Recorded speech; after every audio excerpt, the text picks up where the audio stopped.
बिस्मिल्लाहिर्रहमानिर्रहीम। अस्सलाम वालेकुम। पंजाब यूनिवर्सिटी के एक लेक्चरर से लेकर अरबपति कारोबारी तक, जहेज में मिलने वाली सियासत से लेकर इमरान खान के राइट हैंड बनने तक, और एक आम काश्तकार से लेकर मुल्क का ताकतवर माफिया बनने तक, जहांगीर तरीन ने कामयाबियों की ऐसी दास्तानें रकम की हैं जिनकी मिसाल पाकिस्तान में शायद कहीं और नहीं मिलती। कहते हैं कि जहांगीर तरीन ने आज तक जिस भी चीज को हाथ लगाया वो सोना हो गई। ये बात उनके नाकदीन भी मानते हैं, लेकिन इसकी वजह वो किस्मत से ज्यादा जहांगीर तरीन की दौलत से कामयाबी खरीद लेने की सलाहियत को करार देते हैं। चलिए आज आपको बताते हैं कि जहांगीर तरीन ने इतनी दौलत कैसे कमाई और उनकी कामयाबी के पीछे कौन से अवामिल कार फरमाए।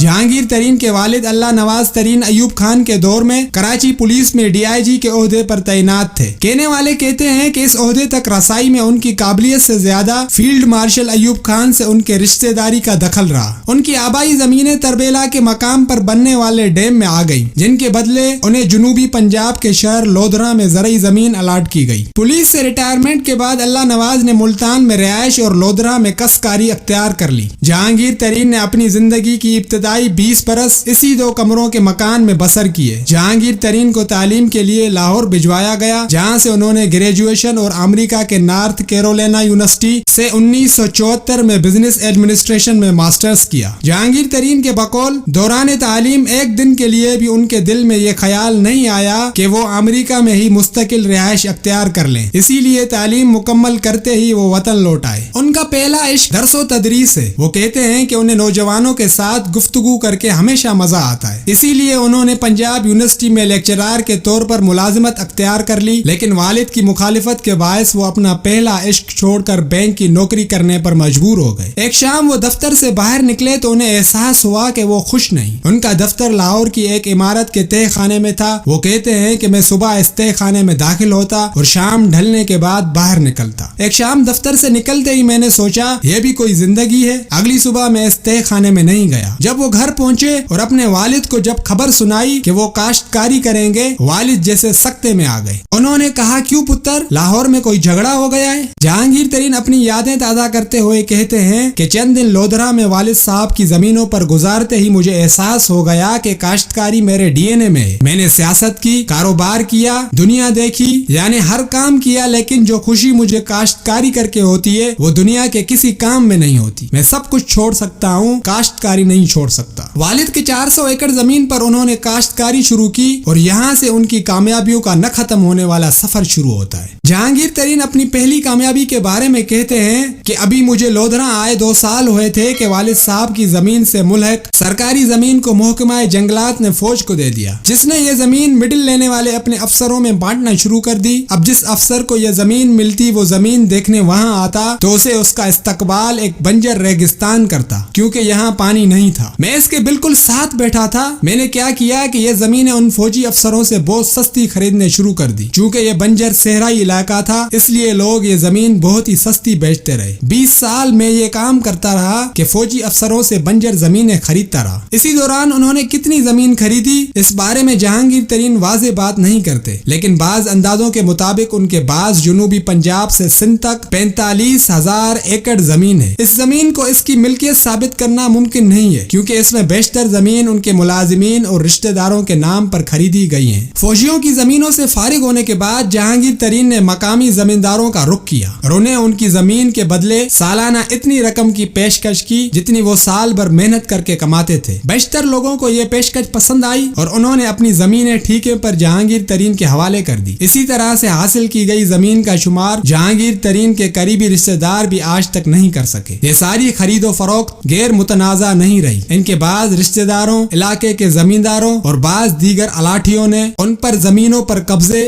और धोखे से जमीनें कम दामों खरीदने के इल्जामात लगाए। इनमें से बहुत सौ पर फैसले हो चुके हैं और कुछ मुकदमात अभी तक सिविल अदालतों में जेर समाअत हैं। जमीनों से कमाई गई रकम जहांगीर तरीन ने मुख्तलिफ सनअतों और कारोबार में लगाई। शुगर मिलें खरीदी, हसस में पैसा लगाया, बैंकों में हिस्सेदारी की, अलगर्ज हर वो मुनाफा बख्श काम किया जो कोई भी समझदार कारोबारी करता है। यूं वो मुल्क के बड़े जमींदार اقتدار کے ساتھ ساتھ کامیاب کاروباری بھی بن گئے۔ اس ذمہ داری کو چار چاند اس وقت لگے جب جہانگیر ترین کو سابق وزیر اعلی پنجاب شہباز شریف نے اپنی زرعی ٹاسک فورس کا سربراہ لگایا۔ ان کے ناقدین الزام لگاتے ہیں کہ اس دور میں پنجاب میں زمینوں سے زیادہ پیداوار لینے کے لیے غیر ملکی تنظیموں کے تعاون سے بہت سے تجربات ہوئے، ان میں سے بیشتر جہانگیر ترین کے زمینوں پر ہی کیے گئے۔ ناقدین اس عمل کو جہانگیر ترین کی زمینوں کی غیر معمولی پیداوار کی اہم وجہ قرار دیتے ہیں۔ اب باری آئی انتخابی سیاست کی۔ ترین خاندانوں کی رشتہ داریاں جنوبی پنجاب اور سندھ کے اہم ترین سیاسی خانوادوں سے ہے۔ وہ رحیم یار خان کے مخدوموں کے داماد اور ملتان کے گیلانیوں اور سندھ کے پگاڑا کے سسرالی ہیں، اسی لیے سیاست میں آنا ان کے لیے کچھ مشکل کام نہیں تھا۔ لیکن جہانگیر ترین کاروبار کی طرح سیاست میں بھی صرف اچھے وقت کا انتظار کر رہے تھے۔ پرویز مشرف کے فوجی اقتدار نے انہیں وہ نفع بخش موقع دے دیا۔ وہ مسلم لیگ کاف میں شامل ہوئے اور 2002 کے انتخاب میں قومی اسمبلی کے لودھراں سے رکن منتخب ہوئے۔ انہیں وفاقی وزیر بننے کی پیشکش ہوئی جسے انہوں نے ٹھکرا دیا، لیکن جب وزیر اعلیٰ پنجاب ان کے پاس ان کے منہ مانگے محکمے کی پیشکش لے کر آئے تو وہ انکار نہ کر سکے اور ایک بار پھر زراعت کے صوبائی محکمے سے وابستہ ہو گئے۔ اور اس دوران زمینوں کی خریداری بھی جاری رہی اور سرکاری خرچ پر نت نئے تجربات بھی چل رہے تھے۔ کچھ عرصہ بعد وہ اس وقت کے وزیر اعظم شوکت عزیز کے وزیر صنعت و پیداوار بن گئے۔ اس دوران ملک کے ساتھ ساتھ جہانگیر ترین نے خوب صنعتی ترقی کی۔ 2008 میں وہ اپنے ایک اور رشتہ دار پیر صاحب پگاڑا کی مدد اور ٹکٹ پر قومی اسمبلی کے رکن بن گئے۔ 2011 میں انہوں نے درجن بھر ہم خیال ارکان اسمبلی کو اکٹھا کیا اور ایک مضبوط سیاسی پریشر گروپ کے طور پر سامنے آئے۔ ابھی یہ گروپ اپنی آئندہ سیاست کے بارے میں غور و فکر کر ہی رہا تھا کہ اچانک خبر آئی کہ جہانگیر ترین عمران خان کی تحریک انصاف میں شامل ہو گئے۔ خود اس گروپ کے ارکان بھی حیران رہ گئے کہ کس طرح ان کی طاقت کو استعمال کر کے جہانگیر ترین نے ایک لمبی چھلانگ لگائی کہ خود یہ گروپ بھی دیکھتا ہی رہ گیا۔ پی ٹی آئی میں ان کی آمد اور پھر اہم ترین عہدے تک ترقی بھی آسان نہیں رہی۔ سن 2015 میں پی ٹی آئی میں پارٹی انتخابات کروانے والے پارٹی رہنما جسٹس وجیہ الدین احمد نے الزام لگایا کہ جہانگیر ترین نے دولت کے بل بوتے پر پارٹی انتخابات میں دھاندلی کی کوشش کی ہے۔ عمران خان نے جسٹس وجیہ الدین کی بات سنی انسنی کر دی، جس پر جسٹس صاحب پی ٹی آئی سے علیحدہ ہو گئے۔ جسٹس وجیہ الدین کی پارٹی سے علیحدہ ہونے کے بعد جہانگیر ترین کے وارے نیارے ہو گئے اور وہ عمران خان کے رائٹ ہینڈ بن گئے۔ لیکن اس کے ساتھ ساتھ وہ کئی الزامات کے زد میں بھی آ گئے۔ ان پر الزام لگے کہ انہوں نے چینی کی مصنوعی قلت کر کے قومی خزانے کو کافی نقصان پہنچایا۔ اس کے علاوہ اس نے کپاس کے کاشتکار کو گنے کی کاشت پر مجبور کیا اور گنے کی قیمت بھی اپنی مرضی کے مطابق دی۔ یوں کپاس پیدا کرنے والے ملک کو کپاس درآمد کرنے پر لگا دیا اور شوگر ملوں کے ذریعے ایک طرف کاشتکاروں کو لوٹا، دوسری طرف حکومت سے سبسڈی اور ری ریٹ لے کر چینی برآمد کی اور اربوں روپے کما لیے۔ یوں ان پر چینی چوری کا ٹھپا لگا۔ اب آئی ٹی رپورٹ بھی ان کے خلاف آ گئی اور عمران خان نے ان کو عہدے سے ہٹا دیا۔ یہ شاید جہانگیر ترین کی زندگی کے لیے سب سے بڑا اپسیٹ ہو، لیکن اس کے لیے وہ کیا حکمت عملی اپناتے ہیں یہ تو وقت ہی بتائے گا۔ کیا جہانگیر ترین اس مشکل وقت سے نکلنے میں کامیاب ہو جائیں گے یا نہیں؟ اس بارے میں اپنا جواب کمنٹ میں ہمارے ساتھ ضرور شیئر کیجیے۔ اگر آپ کو ہماری ویڈیو پسند آئی ہے تو ویڈیو کو لائک کریں اور ہمارے فیس بک پیج اور یوٹیوب چینل جوگن تھاس کو سبسکرائب کریں اور بیل آئیکن کو دبانا نہ بھولیں تاکہ آپ کو ہماری ہر نئی ویڈیو کی نوٹیفیکیشن ملتی رہے۔ جزاک اللہ، اللہ حافظ۔